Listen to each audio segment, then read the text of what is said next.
In this world, everyone can awaken memories of their past lives through the dreams they have. Some dreamed of following the great warrior Guan Yu into battle for thousands of miles, while others were merely his bicycle escorts. There were those who dreamed of being officials under the Qin Emperor, perishing in battles against demons from other realms. Some even dreamed of the apocalyptic catastrophe at the end of the last century, and based on their memories, they dug out a confidential agreement from under the dirt floor of their homes. While everyone firmly believed in the authenticity of these dreams, I always thought it was a farce, because I had never had such dreams myself.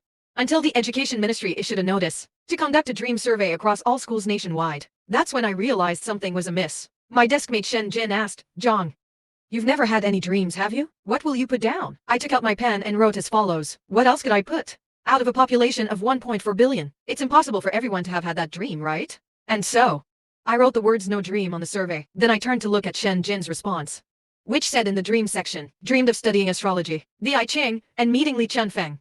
I couldn't help but laugh. Li Chunfeng? You want to call out his sword too? Shen Jin hurriedly scratched it out, changing it to Li Chunfeng. The next day, during the flag-raising ceremony, a sharp screech of tires rang out. A sedan pulled up to the school gates. Two men and a woman stepped out of the vehicle and headed straight for the area where the second-year class was standing. After the school leaders examined their IDs, they made way for them. Shen Jin nudged me. What if it's because of my fake dream about being Li Chunfeng's disciple? You wish. Why would you be proud of being Li Chunfeng's disciple? But before I could finish, the woman from the car approached me. She glanced at a photo and said, "Zhang Chuan, is it? Come with us." And just like that, I was led away by the three strangers in suits. Under the watchful eyes of everyone present, I got into their car. Meanwhile, the school ground was in an uproar. Many suspected it had to do with the dream survey. Others thought my ability to sleep through classes, yet still score well, was linked to memories from a past life. Their reactions resonated with me. Once in the car, I could no longer hear the outside noise. The woman spoke up. "Zhang Chuan, everything from now on must remain confidential." I nodded to indicate I understood. Wu Qingqing continued, "We saw your response. Is it true you haven't had any dreams about unfamiliar memories?" Before I could answer, she added, "Out of Beijing's 30 million population, only 2,803 reported having no dreams. And according to our investigation, 2,802 of them were lying or concealing the truth. So let me make this clear, we will keep your dream confidential, as long as you are honest. No one else will know, except us." I had no intention of lying. I'm simply surprised to be the odd one out. Beijing has a population of 30 million people. Only 2,803 people claim they have never dreamed before. But according to our investigation, 2,802 of them were hiding the truth or lying. Most of them did so because of their unsavory past lives, as antisocial psychopaths or killers and the like. So what I want to tell you is, we will keep your dreams confidential, as long as you don't reveal them. No one else, except us, will know about them. And I'm not lying myself. I'm just surprised to be so different from others. I really haven't had that dream. Qingqing Wu stared into my eyes. After a moment of silence, she said to the driver, "Let's go to the city hospital. Contact a doctor from the neurology department. Get prepared." Of course, Qingqing Wu didn't believe me, because out of 30 million people, all had dreams. How could you be so special? Shortly after, the car started, heading straight to the city hospital. Before long, I was seated on a brainwave detector. After a while, Qingqing Wu couldn't wait and asked, "How is it?" But the doctor looked puzzled and said, "Not about the dream yet." This guy's brain activity spiked immediately, after he initially fell asleep, back to the awakened state. But the problem is, he did fall asleep. I've never seen such strange brainwaves before. Qingqing Wu didn't quite understand. She just wanted to know one thing: whether I had that kind of dream. This time the doctor was quite certain. "We need to examine further." Hearing this explanation, Qingqing Wu immediately nodded in agreement. The doctor checked his phone. "The next available slot is in 3 days. You can come back then," after reporting everything back to the research institute. Qingqing Wu felt utterly disoriented. She had thought this guy was just stubborn, never expecting he really wasn't lying. But no matter the reason, this young man must be thoroughly investigated. Saying that, she came over and pushed me. "Stop sleeping. The examination is over." I groggily opened my eyes. "What were the results?" Qingqing Wu nodded. "You indeed weren't lying. We'll send you back now." On the drive back to school, no words were spoken. But before getting off, Qingqing Wu instructed me not to reveal any information, to keep my phone on. They would contact me at any time. I watched a black business car drive away, slowly pondering everything that happened today. Human society is about to undergo a huge change. As someone who has never dreamed, what should I do? The next day, Qingqing Wu contacted me by phone. "Don't wander off tomorrow. Give me your current address. A car will come to pick you up tomorrow." I was stunned, not expecting it to happen so quickly. So I asked, "Wasn't it supposed to be in 3 days?" She suddenly spoke in a very serious tone. "How did you know it was 3 days later?" "At that time, I was communicating with the doctor while you were asleep." "But I really don't know. I only knew about this information 3 days later, but I can't recall the source of the information." And Wu Qingqing felt deceived. So she warned me not to lie, and then hung up the phone. But I was indeed asleep, not just in the hospital, but also at school. I was clearly asleep, yet I always learned the knowledge in class very well. Could it be that this is really related to the dream itself? No matter how I thought about it, I had no conclusion. Suddenly, my gaze converged on the phone screen, a video with over 3 million likes. The young man in the video said he was a calligrapher in his previous life. He filmed many sheets of his recent calligraphy practice. From the initial ugliness to the later strokes of a soaring dragon. The restraint was so great it was horrifying. This was the awakening of memories. Muscle memory had changed as well. According to their situation of past life dreams, dreams can bring some experiences or skills from a previous life, but my ability to learn about external situations while in a sleeping state, what use does it have? Thinking about it, I fell asleep soon, early the next morning, after getting off the car and removing my eye mask. What came into view was an inconspicuous long house. The corridor was cluttered with all kinds of equipment. Not long after, the man in the suit leading the way stopped in front of a room. Go on, the people upstairs are waiting for you inside. I took a deep breath and went in. My actions today will decide my future development. For someone without a ticket like me, whether I can board the New Year's cruise ship depends on my performance next. With a creaking door sound, I saw everything in the room. A hospital bed, and a young man standing beside it. He looked very weary. After I entered, the door closed with a bang. The other party spoke first, Zhang Chuan. I'm Li Yu, from Yanjing. He seemed even less adept at socializing than me. He just patted the bed next to him and asked me to lie down there, while I was feeling quite apprehensive. After all, I had a mission this time. Seeing he wasn't talking, I could only muster my courage to start the conversation. Can I ask a few questions? Li Yu was stunned when he heard this, but then nodded. To avoid starting the examination too early, I stopped and asked the first question. Does everyone have past life dreams? Are these dreams really from a previous life? Are they real? Li Yu didn't seem to avoid the topic, directly pointing out the key in the question. To be precise, it's not a past life, but information carried in our genes that the brain recognizes for some reason. What that reason is exactly is still unknown, but undoubtedly, they are real. I frowned slightly. This was the first time I had heard of this information. However, Zhu Chenggong and Wang Zi, who were watching the surveillance footage, gasped in shock. On the 23rd, when the institute was just hastily established, the two of them had discussed why geneticists appeared in the dream on the survey list. Was it because of the information contained within genes? And on the surveillance footage, he continued. You should know, human genetic development is still in its infancy, barely a few years old. Our understanding of genes is just a drop in the bucket.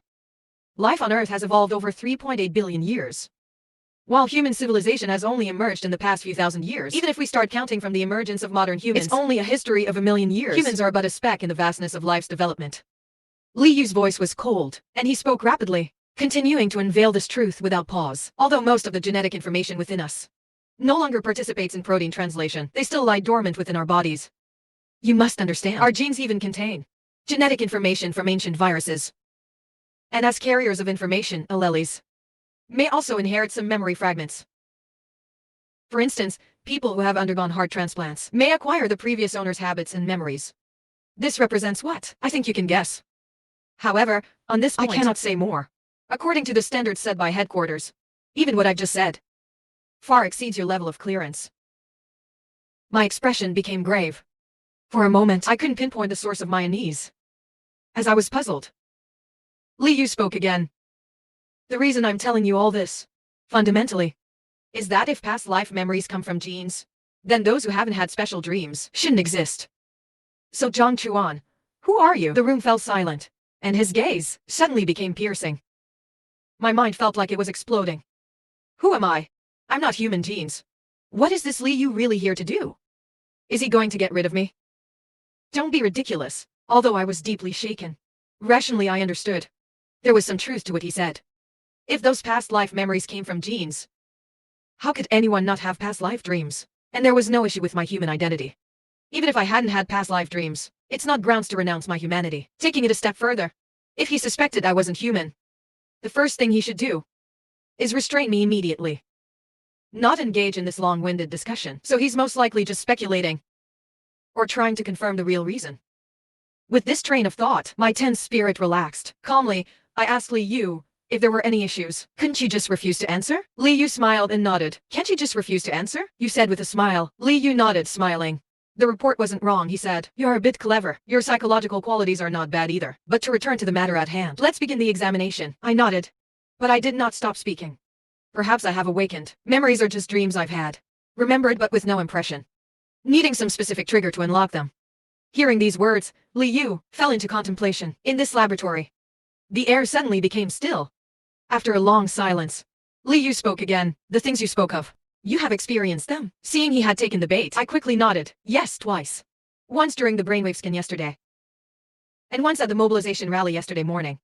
Simply put, while asleep, I received information from the waking world. Li Yu frowned, thinking for a moment. Then he said, I am an oneiromancer, a dreamwalker. As the name implies, I can enter dreams. According to the current classification system, it is a level as psychic ability. My pupils contracted sharply. I never expected this kid to be a dream interpreter. Doesn't that mean my plan is ruined? But Li Yu's words were not finished. What you described is rather unusual. I will ponder it deeply, but I may not have an answer. All right, Zhang Chuan, let's begin. And I can no longer use a Zhougong persona. I could only brace myself. But when I sat on the bed, suddenly everything went black before my eyes. In Li Yu's pupils, it seemed some liquid flowed past, just for an instant, before returning to normal. By then I had lowered my head, sitting on the bed. It was obvious. The reason I suddenly fell asleep was because of him. And at that moment, Li Yu turned his gaze toward the surveillance camera. While I am in the dream state, you two out there chat about something. Anything is fine. After saying this, Li Yu also lowered his head. In the monitoring room, the two men exchanged awkward glances. They never expected their eavesdropping to be discovered, so the two quietly entered the room. Zhu Chenggong cleared his throat first. Let's just chat casually. Say something. Wang Zi spoke without hesitation. You said you awaken psychic control abilities, right? You can fly? Try it out now. The thought he had suppressed came surging back. Zhu Chenggong's mind was filled with the idea once more. How he wished to try it, but he had no idea how to even begin. He let out a hearty laugh, then challenged Wang Zi. Aren't you supposed to be able to sprout wings and fly?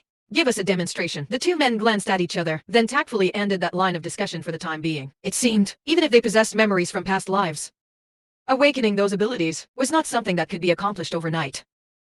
Wang Zi took the initiative to change the subject. He looked at the young man Li Yu from Yanjing. As a dream walker in the realm of dreams, what could his past life memories be like?